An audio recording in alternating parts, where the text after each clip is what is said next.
สายฟรีวันที่135แห่งเซิร์ฟเวอร์620มาอัปเดตพลังกันเล็กน้อยในเฮียอยู่อันดับที่54กะบอไปบอมาดูลานประลองกันหน่อย PVP ลานประลองอันดับที่99เนาะกับตัวที่ไม่มีจักรพรรดิเด็กนี่คอบาคุซัน บาคุซันได้จากตัวม่วงบอกว่าได้จากตัวแดงวะนี่คอบาคุซันเนาะก็นับถอยหลังแล้วสายฟรีของเรามันหน้าวันที่15หรือวันที่16วะขั้นมืออื่นตัวดำตัวดำคายก็แสดงว่ามาวันที่15เขาก็ลืมแล้วอาจจะ15แล้วมั้งเนาะจักรพรรดิเด็กน่าจะ15หรือ16บุนี่เจอบ่ได้แล้วเขาไม่ได้กระสร้างเถอะเขาไม่ได้กระซุ่มมื้อนั่นแหละแต่สิบ่มาเตือนตี4ซุ่มแน่นอนตี5 6โมงพอเขาจะซุ่มลาบแล้วเตือนตี4เพื่อเกลือนี่จุดยอมจุดเหงาโอ้ได้ยอมเหงาพร้อมเตือนตี4เพื่อเกลือเนาะไปก็ยอมอยู่ได้เตือนตี4มาเกลือเนาะซุ่มยังเกาะราชาทะเลลึกแต่ตี4 180 ใบลูกแก้วบอกจักดีลูกแก้วมิดซีรีบอกจักตัวเลยอันนี้ก็เราอยู่โซนยอดฝีมือพลัง15 ล้านถึง20 ล้านถึง25 ล้านเนาะก็เฮาก็สิลงก็ต่อเมื่อเฮาได้จักรพรรดิเด็กแล้วพอเฮาค่อยสิลงเพราะว่าเฮามีโกเคสึเป็นตัวมอบโลให้แล้วก็มีราชาทะเลลึกตัวแบกของเราแบบโบบะเลยล่ะบุกปักจุกจักตุ่มตามเลยเทีเดียวจอดมัดเดียวจอดเลยแหละตีคลิปนี่แห้งจังตีผ่านด้านนี้จะมาขนาดค่อย6โอ้มันผ่าน94เขาวิว94แต่ตัวนี้ไหมตายแล้วมืออื่นค่อยลงมือหนีบ่ทันแล้ววิว94ได้จังมือแล้วปะเบิ่งกันพันก็พึ่งมือเสาตัวนี้พึ่งมือเสาเฮาวิว90อันนี้เฮาก็ไปโหวตผิดมือเสามื้อนี้เฮาไปโหวตอันนี้โอ้ยเฮาบ่ได้200เลยก็อันนี้เฮาก็เก็บไว้ไปถ้าเดือนหน้าก็ได้เพราะว่ารุ่นนี้เฮาก็ยังพอได้อัพรุ่นของเรายังพอได้ขึ้นวิว1อยู่เด้อตัวใดมันขึ้นวิว1ได้แน่วะยังบ่ได้อันนี้สูสีแล้วก็อันนี้ก็สูสีซื้อซองอันนี้ได้รุ่นคมแฝกคมแฝก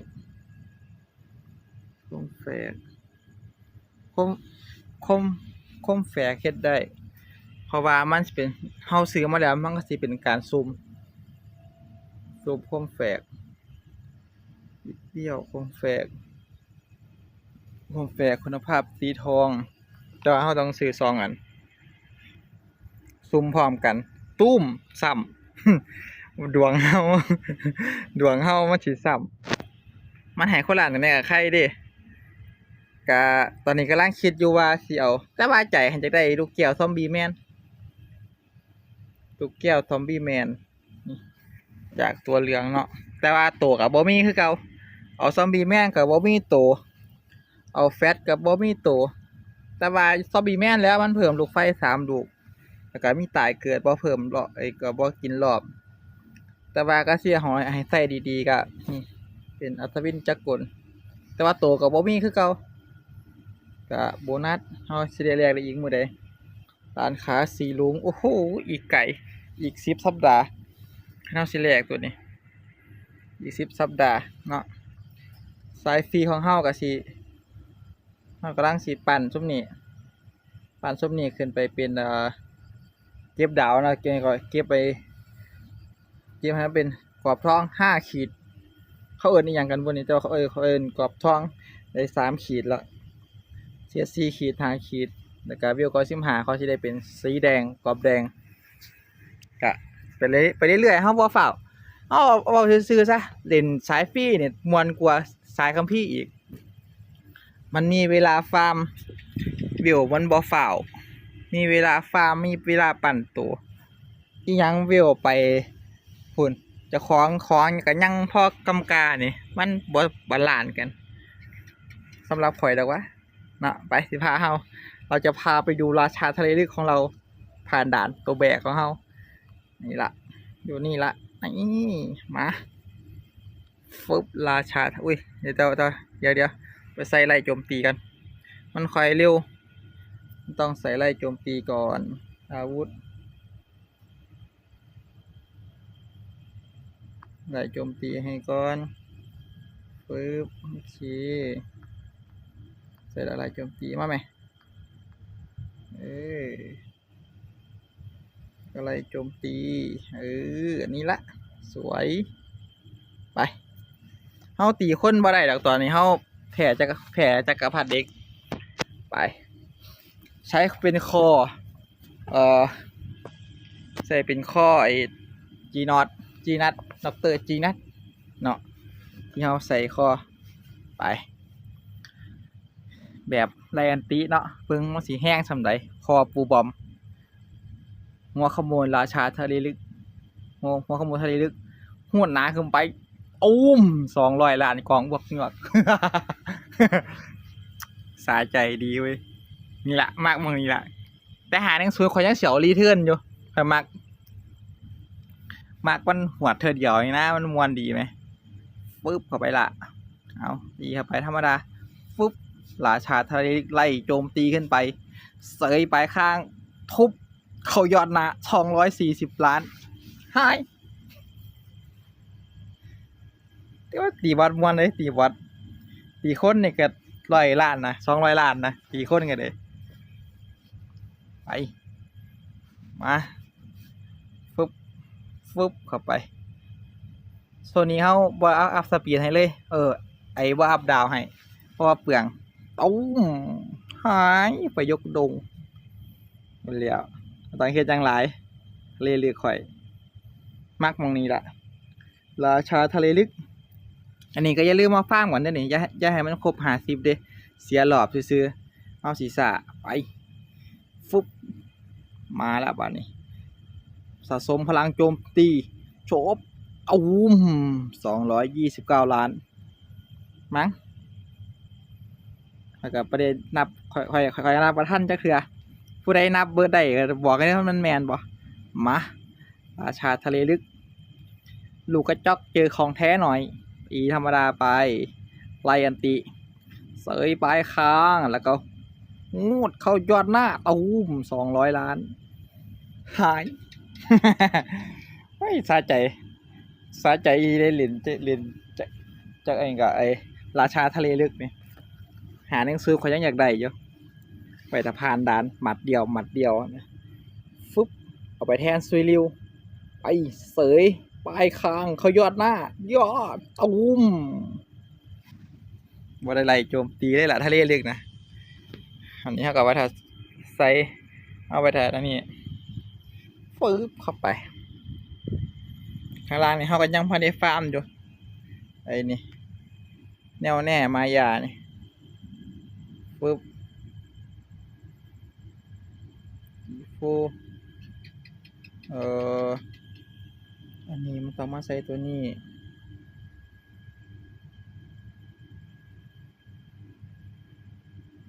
แต่ว่าถ้ามาใส่ตัวนี้ดีกว่าว่ะ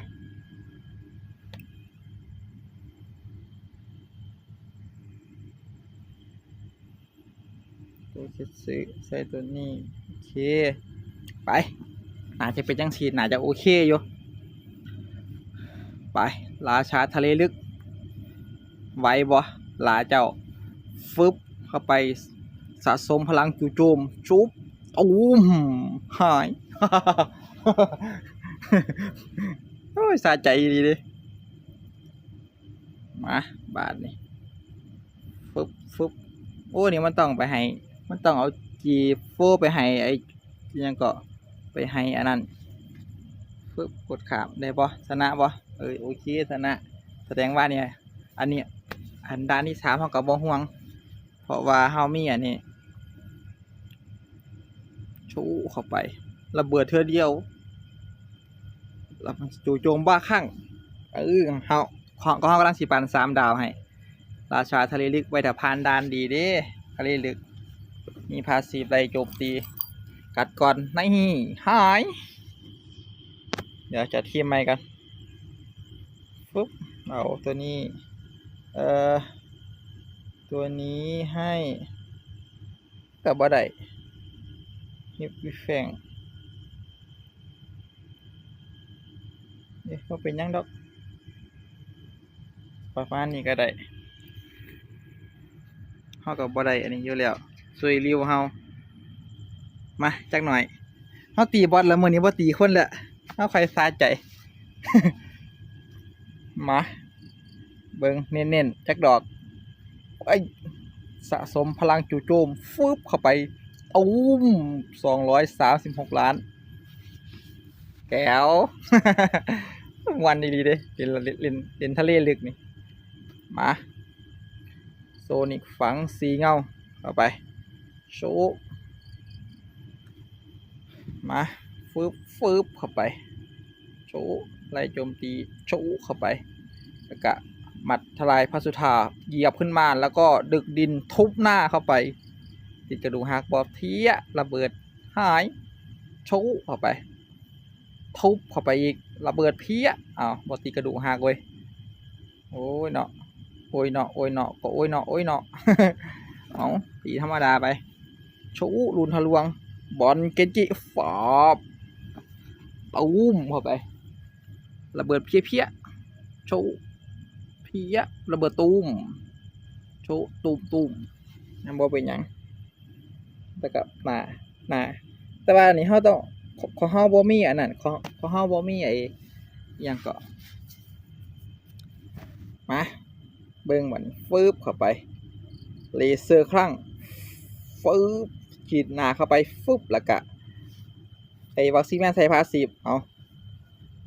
ยังบ่ทันได้ใส่ฟึบฟับโชว์เข้าไปแล้วก็จู่โจมบ้าคลั่งตูมตามระเบิดเพี้ยได้โจมตีอีก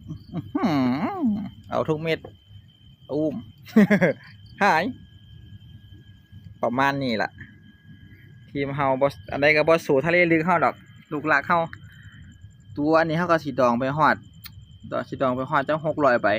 ใครจะซุ่มเฮาก็สิได้ของดีเสร็จแล้วปะ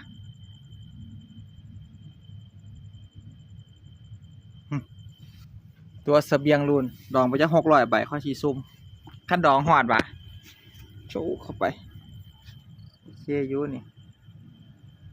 อันนี้จักรพรรดิเด็กมาเลยพร้อมสุ่มพร้อมซื้อเพชรกับ8,500มาห่วงกับซื้อจันนักจัดเต็มเลยมืออื่นนี่น่าจะขายมืออื่นถึง14น่าจะขายวันที่14ถ้าจำบ่ผิดซื้อมากับพร้อมสุ่มเนาะเปิดเข้าไปอันนี้เขากับไก่ที่2 ดาวแล้ว3เหลืออีกอันนี้เหลืออีก2 อันรุ่นยังนี้อมตะเทคนิคเดี๋ยวเขามีอยู่เขามีตัวเปิดได้อยู่อมตะเทคนิคนี่2อมตะฟึบล่างเปิดจะรับคุณอมตะสีฟ้าเทคนิคนี่ปุ้มเข้าไปเป็น2 ดาวได้ป่ะเนี่ยนี่นี่ฟึบตุ้มเข้าไปเพิ่มมา2,000เวล2เบิดแล้วเท่ากับเฮ็ดตัวนี้บ่ป่ะซื้อมาเฮ็ดโอ้บ่ได้เนาะดาวหนึ่งเขาต้องซื้อตัวนี้แล้วล่ะซื้อคมแฝกแหละคมแฝกอันนึงซื้อกันไปก่อนดอกเว้ยซื้อไปเอาไปซื้อเดียวซ้อนก็ได้เปล่ามาเอาก็สิได้อันนี้ ไปเอาเนี่ยคอจะคนเนี่ยคนจะคอโอ้20 ล้านละตัวนี่เวทีเฮานี่วิทย์ของเราโอ้ยก็เรียว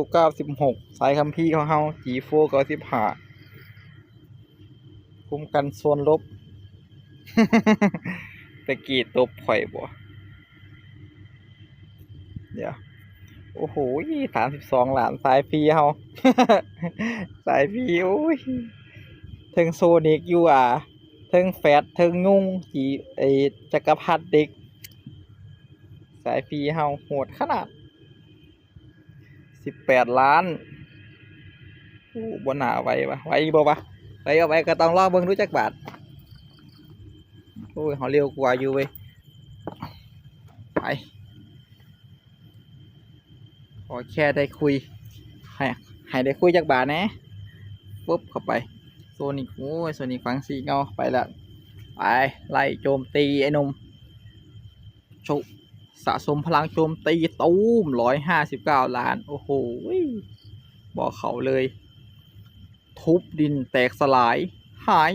เพี้ยผู้ใดตายนะโจเซ่เขาเจ้าตาย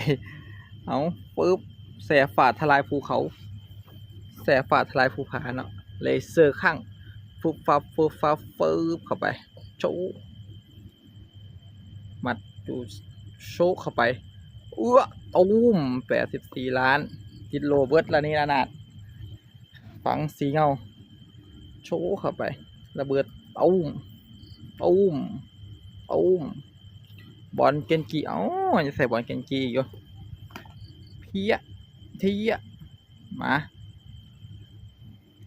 โฮโลแกรมสไตร์โชว์ตูมมาแสฝาดทลายภูเขาชูตูมสะสมพลังจู่โจมฟุบเข้าไปฮึบตูมโว้ย ตีคนมันก็ที่เป็นยังสี่แหละจิตโรเบิร์ตโอ้ยบ่แหงเลยเดี๋ยวปั่นดีๆก่อนชูเข้าไปเลเซอร์ข้างฟุบฟับอาวุธ3 ดาวสุดหล่อที่ของฟรี ชูเอาตีธรรมดาเข้าไปมาเลยโอ้มาสะสมพลังจู่โจมฮึบตูมติดโลชูเข้าไปมาโอ้ลูนทะลวงบ่เป็นหยังฝังสีเงาโชเข้าไปมาแล้วบานนี้สะสมพลังจู่โจมหมดนาเข้าไปตูม221 ล้าน หายแสฝาดทลายภูเขาตูมเลเซอร์คลั่งฟุบฟับชูเข้าไปเอ้ยตายซะนอโกเก็ตซื้อข่อยนอยังก็ทะเลลึกสันดอกอีธรรมดาไปอุ้ยโฮโลแกรมสไตร์ฟุบติดโลอยู่พอเป็นหยังตูมเข้าไปมาโตสีเบิร์ดแล้วแสฝาดทลายภูเขาชูตูมเข้าไปเอาละบาทนี่สะสมพลังจู่โจมฟุบเสยปลายข้างทุบเขากระหม่อมตูม29 ล้านโกเกตสือไปหวันเลยซื้อข้างมาเนี่ยฉีดหน้าเข้าไปฟืบตูมเข้าไปเบาขนาดระเบิดเพี้ยเลเซอร์ข้างไว้บนนอกโกเกตสือลูกหลาข่อยนอฟับไว้ชิวเอาละบานนี่มัดทลายประตูทายเหยียบขึ้นมาที่กลุ่มข้างบอติดทุบดินเข้าไปเซยเอาละโฮโลแกรมสไตล์แบบนี้โอ้โหติดเผาใหม่ใบบ่ละโอ้ทะเลลึกละโชว์ไล่โจมตีอยู่ไล่โจมตีฮึบฟุบตูมเข้าไปเสยเลเซอร์ข้างใส่ไผ่หรือใส่ G4 เอาน่าจะไว้น่าจะชิวอยู่เอายิงอันนึงโอ้ยยันมีรู้ชูโอ้โหเสยเดี่ยว G4 เขาปั่นดีขนาดโอเคครับคลิปนี้ก็ขอแค่นี้สำหรับเซิร์ฟเวอร์ 20ของเรา เดี๋ยวเฮาได้จักรพรรดิเด็กก่อนเขาค่อยสิมาแก้มือโอเคครับไปแล้วครับ